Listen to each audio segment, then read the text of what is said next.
Hey guys, Adib the Texas Miner. This is my introduction to my setup. There was a lot of challenges when I first started mining, and this right here is the solution that I have found to those many different variables in my other videos. I'm just going to do a basic overview and, let you guys know what the different parts are and components to the rig. Hey, it's another great day in Texas. So check it out. This is a Frigidaire 11,000 BTU unit, okay? And below it is a LG, that's a 23,000 BTU unit. So BTU units are the measure for heat, okay? And my goal, one of those things that I wanted to do was I wanted to maintain temperature control. And one of those things that is required is enough BTUs. Now I could have gone and done the traditional home AC unit, but remember, I wanted to do it for my house, and I didn't really feel like busting out my mother's concrete on the side wall, because resale value and other variable things. Wanted it to be scalable, so if I wanted to do it at another person's house, I could do it. So that's why I chose these things. Home Depot, this is, these things run 24/7, 365, month 2, not a, right now you can see that I got this heater on it because when it drops to 30 degrees down in the Texas plains, that condenser coil freezes because it gets too cold. All right, how much can we get these for? How much can we get these for? 300, 500. Okay. Now here's the really important part. You think, hey, just let me slap this to the side of the box, okay, and call it a day, right? No. What you gotta do is, these are called, hey, if I say it wrong, don't light me up about it, okay? But I think they're called Pentium boxes. Plentium boxes. I'm not sure. Plentium boxes. And the goal of these boxes are to direct the hot air coming through, send it through the evaporator cooler, cool the air, and send it back on these pipes go up, and it sends it to the bottom of the casing that I'm about to show you guys, okay? And so 1, 2, they're bigger. One's bigger than the other, whatever. In a later video, I'll talk to you guys about the rules and the physics behind, how many holes need to be drawn and the surface area rules that are involved, so that you don't restrict any airflow and your HVAC unit performs at optimum levels. Insulated piping, okay? In the summer, these things will sweat will really sweat. So insulated piping, Home Depot, no problem, all day, every day. Come over here. So what I did over here is some electrical work. We'll get into that later. And then each one is protected with a power surge, and each one of these have a TP link, so that with my phone, if I see that one of my rigs are down, I can just go to the Casa app, pop it open, and select which rig is down by looking at the Ethos stats panel. I'm a big Ethos miner. I think that their system is great. I have no bias towards one or the other. My main goal is consistency and stability. And these guys run a very stable program. I very rarely have any problems with their software. Actually, no, I haven't had one. So, hey, come check this out. This is the coolest part. This is why there's all this piping and stuff. What does that say right there?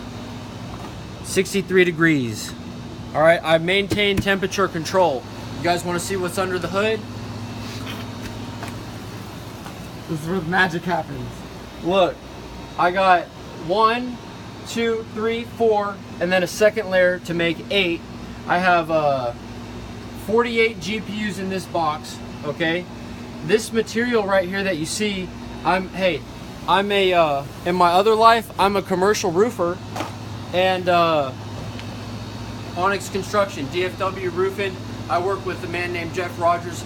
We are the best in the business. Jeff Rogers worked for one of the largest roofing companies in America, and me and him are business partners. I've never seen anybody get a roof done better than he does. I'm learning from him. So if you guys need a roof, hit me up. What's your phone number? No. We don't need none of that shit. This material right here, it's 2.5 inch ISO board. Okay? This has an R value of I want to say 6, but don't quote me on it. I'll make the correct statement in the video. And you know, a do for next time type of thing that I want to do, because hey, you got to remember that when I first started in the with the challenge of cooling these rigs, it was July in Texas. Okay, Texas heat, July. Man, it was hot. Okay, so and I'm thankful for that, because when it was really hot here in August, this garage will heat up to about, you know, it's 100 degrees outside. It's about 110 without proper ventilation. So I have this summer to pop a vent up. No big deal. I'll need about 2,500 CFMs to crank it out of here. No big deal. But even without that fan, it's just a nice necessity so I can come out here and not sweat so much. Without the fan, it was able to hold the temperature. These rigs, with these guys on, was able to hold a temperature of about 70 to 75 degrees. And keep in mind, it was about 110 degrees outside. So 75, 110, that's a pretty good insulation. But if we could do better, that's what we want. Because what if it's 110 degrees out and we can get these guys running at 60 degrees? That's what I like, because another one of the things that I was searching in you know, when I was thinking about how I'm going to build this rig setup, is that I want longevity. Okay, it can't be 110 degrees outside, and my ethos stat panel temperatures are all red and amber red. We can't. That's not efficient. Okay, they need to be all green. And hey, if you're good, you'll get them to the blues. Your numbers will read blue on the ethos stat panel. So I ran out of each rig. Also, what I did was I ran a USB extension and an HDMI extension cord, so that when I'm rebooting, hey, nothing fancy here, but it does the job. Okay, high speed, low drag. High speed, low drag. That's what we're going for. Okay. So I have each one of my rigs labeled A, B, C, D, E, F, G, and H, because sometimes you'll do repairs and you'll replace the rig, so your rig number and your slot in the house can't be the same. They're two different numbers, or else you'll get really confused, especially with 8. So it really helps to, if you come, hey Matt, come take a look. Come take a look.